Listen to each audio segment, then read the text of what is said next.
ఒక కాడిలా కట్టినప్పుడు, రెండెద్దులు కట్టినప్పుడు ఒక పక్క ప్రభు ఉన్నాడు, ఇంకో ప్రక్క నిన్ను ఉండమంటున్నాడు. నువ్వు అది పెట్టుకున్నప్పుడు భారమంతా మోసేవాడు ఆయనే. నువ్వు ఆయనతో నడుస్తున్నప్పుడు ఎంత గొప్ప ఆధిక్యతో, ఎంత గొప్ప దీవెనో మనం నడుస్తున్నప్పుడు ఇది అర్థమవుతుందండి. యవనస్తులైన వారు ఆలస్యం చేయకండి.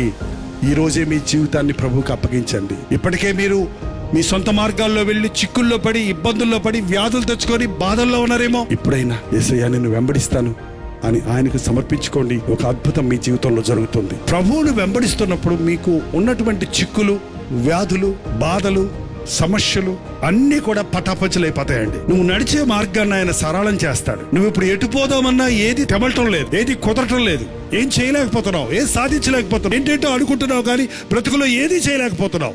జీవితం వృధా అయిపోతుందని కృంగిపోతూ ఉన్నావు.